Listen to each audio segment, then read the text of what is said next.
Welcome viewers, আমি কালো আত্মা আবারও চলে আসলাম নতুন একটি এপিসোড নিয়ে। তো আজকের এপিসোডে খুবই ইন্টারেস্টিং একটি ঘটনা থাকবে। আজকের ঘটনাটা মূলত একটা জঙ্গলকে কেন্দ্র করে, যেখানে অসংখ্য ঘটনা আছে। তো আশা করি পুরো সময়টা জুড়ে থাকবেন, তাহলে হয়তো বুঝতে পারবেন যে আসলে ঘটনাটা কতটা ইন্টারেস্টিং এবং জায়গাটা কতটা ভয়ঙ্কর। তো আমি সরাসরি ঘটনায় চলে যাচ্ছি। তো এই ঘটনাটা যেখানকার সেই জায়গাটা হচ্ছে গাইবান্ধা জেলার কোনো একটা জায়গায়, এবং ঘটনাটা যিনি পাঠাইছেন তিনি হইতাছে আমার একজন পরিচিত একজন মানুষ, তার একজন রুমমেট, তার নাম হচ্ছে মেরাজ। সেই মেরাজ ভাইয়ের একটি ঘটনা। তো ওই জায়গাটাকে ঘিরে অসংখ্য ঘটনা আছে, যা হয়তো বিস্তারিত বলতে গেলে হয়তো কয়েক ঘন্টা পার হয়ে যাবে। তো ওর মধ্য থেকে যে সবচাইতে ইন্টারেস্টিং যে ঘটনাগুলো এবং সবচেয়ে ভয়াবহ যে ঘটনাগুলো, সেইগুলো আসলে আপনাদের সাথে শেয়ার করতে চাই। তো প্রথম যেই ঘটনাটা, সেটা হচ্ছে যে সেই মেরাজ তার নানার সাথে ঘটে। তো তার নানা মোটামুটি মাছ ধরতে খুব পছন্দ করতেন, এবং তার এটা ছোটবেলা থেকেই নেশা ছিল। এবং তার কিছু বন্ধু বান্ধব নিয়ে তারা এরকম মাছ ধরতেন, তার সমবয়সী আরো যারা ছিল। তো তারা এরকম সারাদিন কাজকর্ম করতেন এবং রাতের বেলা মূলত মাছটা ধরতেন। যেমন ২-১ ঘন্টা বা ২.৫ ঘন্টা ৩ ঘন্টা মাছ ধরে তারা বাড়িতে ফিরে আসতেন। এবং তারা তার যে বন্ধুরা ছিল, তারা যখন একসাথে বসতো তাদের মধ্যে আলোচনা হইতো যে আসলে আজকে অমুক জায়গায় মাছ বেশি পাওয়া যাবে বা অমুক জায়গায়। আর যেখানেই মাছের সন্ধান, সেখানে তারা সবাই একসাথে যেত। তো এরকমই একদিন তারা সন্ধ্যার পরে বাজারে বসে কথা বলতেছিলেন যে আজকে তারা মাছ ধরতে যাবে। একটা জায়গা ঠিক করে যে ওই জায়গায় মাছ ধরতে যাবে। তো ওইখানে নাকি নতুন পানি আসছে, পানি নামতেছে এই জন্য। তো ওইখানে গেলে মাছ পাওয়া যাবে। তো যেই বলা সেই কাজ, সেই নানা রাতে খাওয়া দাওয়া শেষ করে জাল নিয়ে বেরিয়ে পড়েন, এবং তার বাড়ি থেকে উত্তর দিক একটা জায়গা, সেই জায়গাটাতে গিয়ে তার আরো যারা সহকারী ছিল সবাইকে নিয়ে সেখানে যেয়ে মাছ ধরতে থাকেন এবং কথাবার্তা বলতে থাকেন। তো তারা অনেকক্ষণ মাছ ধরে এবং ভালোই মাছ তারা ওই দিন পায়। একটা পর্যায়ে তার যে আরো সহকারী ছিল, সবাই বলে যে ঠিক আছে আজকে যাওয়া যাক, আবার পরবর্তীতে আসা যাবে। তো তারা সবাই বলে যে ঠিক আছে। তো এখানে বিষয় হচ্ছে যে যেই জায়গাটাতে মাছ ধরতেছিল, ওইখান থেকে আসার পথে তার ওই নানার যে সহকারী যারা ছিল, তাদের বাড়ি কাছে, এবং একমাত্র সেই নানার বাড়িটাই মোটামুটি একটু দূরে ছিল। যার কারণে সবাই সবার বাড়িতে চলে যায়, পরবর্তীতে সে একা আসতে থাকে। তো একা আসার সময় এমন একটা জায়গায় সে আসে, যে জায়গাটা ছিল ২ পাশে বাঁশঝাড়, একটু জঙ্গল টাইপের। আর ওই জায়গাটা একটু হান্টেড, এটা নানা নিজেও জানতেন। তো ওইখানে আসার সময় তখন নানা চিন্তা করেন যে একটা বিড়ি জ্বালাই। তখন তার সেই লুঙ্গির যে গোছা ছিল সেখানে বিড়ি ছিল, এবং তার কাঁধে জাল ছিল, হাতে একটা মাছ রাখার যে পাত্রগুলা, এটা গাইবান্ধা শহরে বলে যে জিনা জিনা নামে একটা কিছু একটা পাত্র, সেটা ছিল এক হাতে। তো সে ওইখানে সেই বিড়িটা জ্বালায়। তো সে যখন বিড়িটা জ্বালানোর পরে এগুতে যাবে, ঠিক তখনই তার সামনে একটা ধরাম করে শব্দ করে একটা বাঁশ পড়ে। এবং ওই নানা মূলত ভয় পেয়ে যায়, কারণ হঠাৎ করে এরকম কারো সামনে হইলে এটা যত সাহসী মানুষই হোক, তার ভয় পাওয়ারই কথা। তো নানা সেখানে দাঁড়ায় যায়। তো গ্রামের মধ্যে যারা থাকেন সবাই এই বিষয়টা জানেন যে রাস্তার মধ্যে যদি কখনো চলার পথে, একা চলার পথে যদি কোনো বাঁশ বা গাছ এরকম পড়ে, ওইটার উপর দিয়ে যাওয়াটা ঠিক না, নিষেধ। কেননা ওইটার উপর দিয়ে যদি যাইতে চায়, ওইটা সেই মানুষটাকে সহ আবার উঠা যেতে পারে, বা ওইখানে অপেক্ষা করা উচিত, যাতে ওই বাসটা উইঠা গেলে তখন সে যাতে ওইখান দিয়ে চলে আসে। অথবা অন্য কোনো পথ থাকলে সেই পথ দিয়ে যাওয়ার কথা বলা হয়। তো নানা অন্য কোনো পথ ছিল না, যার কারণে সে ওইখানেই অপেক্ষা করতে থাকে এবং বিড়ি খাইতে থাকে। তো পরবর্তীতে একটা সময় ওই বিড়িটা শেষ হয়ে যায়। তিনি আরো একটা বিড়ি সেখানে জ্বালান। কিন্তু দেখেন যে সেই বাসটা আর কোনোভাবেই উঠতেছে না। পরবর্তীতে নানা একটা কাজ করেন যে সে তার যে পরনে লুঙ্গি ছিল সেই লুঙ্গিটা খুলে সেই লুঙ্গিটা সে মাথায় পাগড়ির মতো করে পেঁচায় পেঁচায় নেন। ওইটা যখন পেঁচান ঠিক তখনই সেই বাসটা উপরে উঠে যায় এবং সেইখান থেকে নানা ওই মাছ এবং তার জাল নিয়ে এক দৌড়ে তিনি বাড়িতে চলে আসেন এবং বাড়িতে আইসা নানিকে বিস্তারিত বলেন যে এই ঘটনা তার সাথে ঘটছে। তখন তাকে নানি বলে যে, "আসলে তুমি তো জানোই যে ওই জায়গাটা ভয়ংকর। তাহলে তুমি এখন কেন আসছো এখান দিয়ে একা?" তখন নানা বলতাছে যে, "আসলে আমিও তো বুঝতে পারিনি। কারণ এইখান দিয়ে তো আমি অনেক আগে থেকে ছোটবেলা থেকে চলাফেরা করি। কিন্তু আজকে যে আমার সাথে এরকম ঘটবে এটা আমি বুঝতে পারিনি।"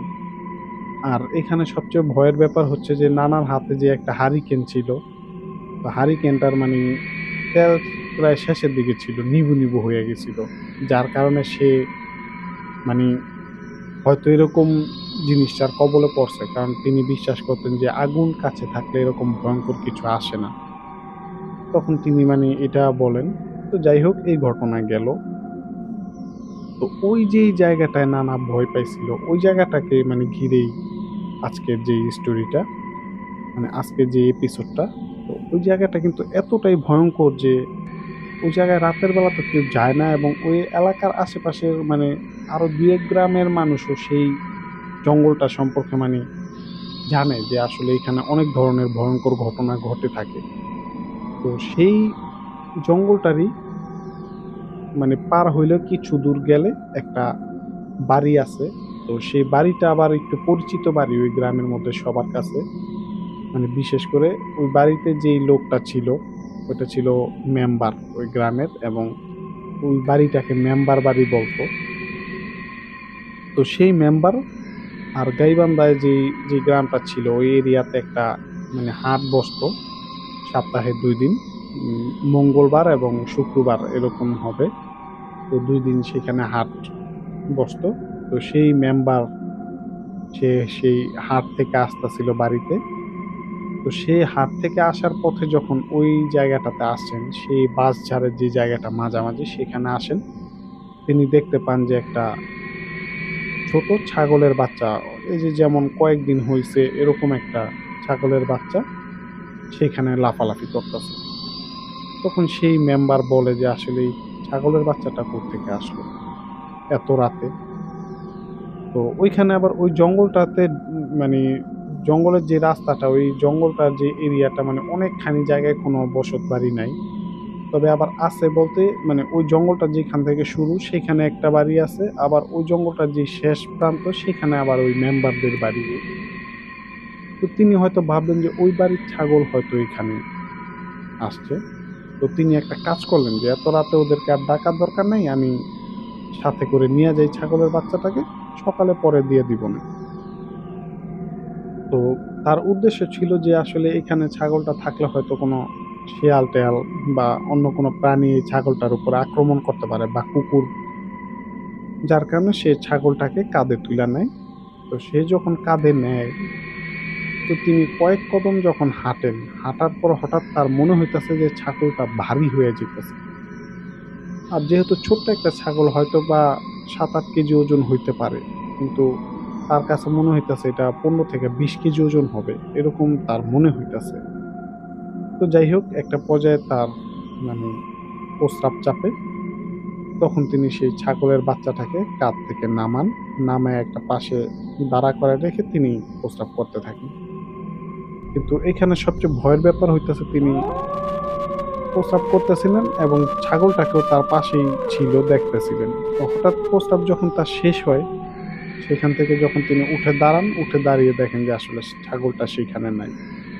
তো তিনি আশেপাশে মানে সব দিকে তাকান, কিন্তু ছাগলটা আসলে কোথাও নাই। তো যাই হোক তিনি একটু মানে মনে একটু ভয়ই পান যে আসলে ছাগলটা চোখের সামনে থেকে কোথায় যাবো? বা এটা যদি কোথাও যায়ও সে দেখতে পাবে এরকম মানে একটা অবস্থা। মানে আশেপাশটা তিনি ভালো করে দেখেন, দেখেন যে নাই কোথাও। তো তিনি সেদিন ফিরে আসেন এবং সেদিনকার মতো মানে এইটাই ছিল। তো পরবর্তীতে যখন আরো প্রায় ১ সপ্তাহ পরে হাট বসে আবার, সে হাটে যায়। তো হাট থেকে আবারও তিনি ফেরার পথে তিনি সেই যেই জায়গাটাতে মানে ছাগলটাকে পাইছিলেন, সেইম ওই জায়গাটাতে আসেন এবং এসে দেখেন যে সেখানে একটা কুমড়া পইড়া আছে। পাকা একটা কুমড়া, মিষ্টি কুমড়া, মানে খুবই বড় একটা কুমড়া। তো এটা দেখে তিনি সেই কুমড়াটাকে নেন এবং তিনি চিন্তা করেন যে আসলে হইতে পারে যে কুমড়াটা, যে এখান দিয়ে যখন আজকে তো হাটের দিন, তো হইতে পারে কেউ হয়তো গাড়ি দিয়ে বা মাথায় করে নিয়ে যাচ্ছিল। হইতে পারে যে কুমড়াটা পড়ছে সে বুঝতে পারে নাই বা টের পায় নাই। যার কারণে এটা ফালায় রেখে গেছে। তাই সে মেম্বার সেই কুমড়াটাকে নিয়া মানি আসতেছিলেন। তো সেই ছাগলের বাচ্চাটার মতো মানে কুমড়ার ব্যাপারটাও সেম। যখন তিনি নেন তার কাছে মনে হলো ৫-৬ কেজি ওজন হবে। মোটামুটি বড়ই ছিল। তো তিনি যখন কাঁধে নিয়ে কিছু দূর হাঁটতেছিলেন তখন তার কাছে মনে হলো যে এটার ওজনটা প্রায় ১৫-২০ কেজির মতো হয়ে গেছে, এরকম ওজন। তারপরও সে ওইটাকে একদম বাড়ি অব্দি নিয়ে আসে। আর যেহেতু রাত, তাই ওইটাকে নিয়ে তিনি সেই পাকঘরের মধ্যে রাইখা দেন। পরবর্তীতে তিনি ঘরে চইলা যান এবং ঘরে গিয়া বলেন যে একটা কুমড়া আনছি এরকম। তো এখানে বিষয়টা হচ্ছে যে সকালবেলা যখন তারা মানে ওঠেন, উইঠা যখন রান্নাঘরে যান, সেখানে যেয়ে দেখেন যে আসলে কুমড়াটা নাই। তো এখানে মেম্বার একটু অবাক হন যে আসলে কুমড়াটা গেল কই? কুমড়াটা তো আমি নিজে আইনা রাখছি। কিন্তু মানে তার সাথে সেম ঘটনা ২ বার ঘটলো যে একবার হইতাছে সেই ছাগলের বাচ্চা এবং আবার এই কুমড়া ২ টা জিনিসই ভ্যানিশ হয়ে গেল। তো তখন তিনি হয়তো ভাবলেন যে হইতে পারে যে কুমড়াটা আইনা রাখছি, হয়তো কেউ চুরি-টুরি করে নিয়ে গেছে। যদিও গ্রামে চুরির ইরা খুব কম ছিল, চুরির ব্যাপারটা তাদের গ্রামে। তারপর তার কাছে মনে হইলো হইতে পারে যে কেউ দেখছে, সে হয়তো নিয়া গেছে। তো এরকমই আরো কয়েক সপ্তাহ পরে তিনি আবারও এরকম হাটে যান। সেই হাট থেকে ফিরতে তার ঐদিনও রাত হয়। তো তিনি যখন সেদিন আসতেছিলেন ওই পথ দিয়ে, তো তিনি সেই ছাগলটাকে বা যেই কুমড়াটাকে সে যেখানে পাইছিলেন, সেই জায়গাটাতে যখন আসেন, তিনি একটা দৃশ্য দেখতে পান যে সেখানে একটা লাশের খাটিয়া, সেই লাশের খাটিয়ার মধ্যে একটা লাশ শোয়ানো। কিন্তু কথা হচ্ছে যে সেখানে ৩ জন মানুষ দাঁড়ায় আছে এবং ওই ৩ জন মানুষ সেই মেম্বারকে ডাকতাছে যে, "এই আপনি আসেন, আমাদের সাথে একটু সাহায্য করেন। মানে একটা পাশ লাশটাকে ধরেন।" তখন সেই মেম্বার কিন্তু মারাত্মক ভয় পেয়ে যান যে আসলে বিষয়টা কি? আর একটা লাশ এত রাতে, তার মধ্যে যেই ৩ জন মানুষ এর মধ্যে তিনি একজনকেও চিনেন না। তিনি যেহেতু একটা মেম্বার মানুষ আর ওই গ্রামের মধ্যে তিনি কম বেশি সবাইকে চিনেন। কিন্তু ওই ৩ জন মানুষকে তিনি চিনেন না। তখন তিনি, তার মনে পড়তে থাকে এখান থেকে সেই ছাগল, কুমড়া এগুলার কথা তার মনে পড়তে থাকে। তখন তিনি মানে একটা কাজ করেন, ওই রাস্তার উপর দিয়ে দৌড় না দিয়ে তিনি পাশে যেই মানে জমি ছিল, সেই জমিতে নেমে এক দৌড়ে মানে সেই খাটিয়াটাকে ক্রস করে সেখান থেকে একদম এক দৌড়ে তার বাড়িতে চলে যান। তিনি আর পথমধ্যে কোথাও দাঁড়ান নাই বা থামেন নাই। বাড়িতে দৌড়ায় গিয়া সেই দরজার মধ্যে টোকা দিয়া তিনি অজ্ঞান হয়ে যান।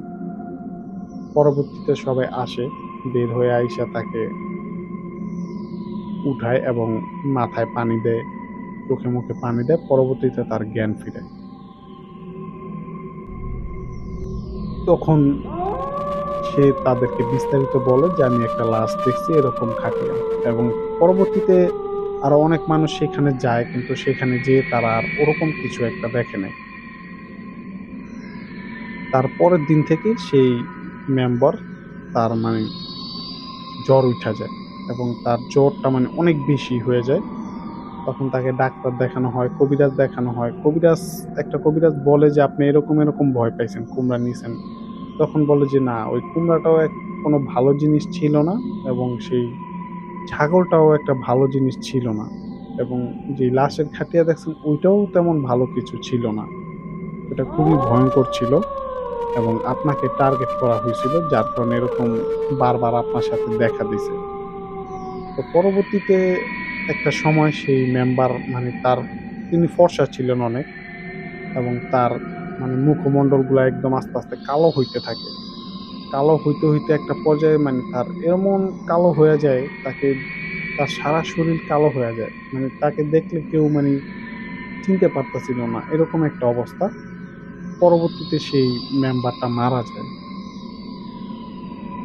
তো এরকমই আরো একটা ঘটনা সেই জায়গাটাকে ঘিরে আছে। তো এটা হচ্ছে যে ওই জায়গাটাতে কেউ বাড়িঘর করে না। এখন মানে অনেকটা মানে বাঁশঝাড় কইমা গেছে। মানুষ মানুষ উঠায় ফালাইছে। কিন্তু তারপরও ওই জায়গাটা তো হান্টেড এটা সবাই জানে। তো একটা পর্যায়ে একটা ফ্যামিলি সেই মানে মেইন যে একদম মাঝখান জায়গাটা হচ্ছে মানে বেশি ভয়ংকর। আশেপাশের দিকটা একটু কম। সেই মাঝখান দিকটায় আইসা একটা বাড়ি করে একটা মহিলা, একটা ফ্যামিলি। তো তারা ওইখানে থাকতে থাকেন। তো আপনারা হয়তো জেনে থাকবেন যে এ বন্যা হয়। বন্যা হওয়ার যে সময়টা থাকে সিজনটা মানে বর্ষাকাল, ওই সময়টাতে কিন্তু অনেক বৃষ্টি হয়। টানা অনেকদিন বৃষ্টি হয়। তো সেই বৃষ্টির পানিতে মানে আপনারা আরেকটা বিষয় জানবেন যে বৃষ্টি নামলে কিন্তু মানে পুকুর থেকে বা নদী থেকে, খাল থেকে মাছ কিন্তু উপরে উঠে আসে।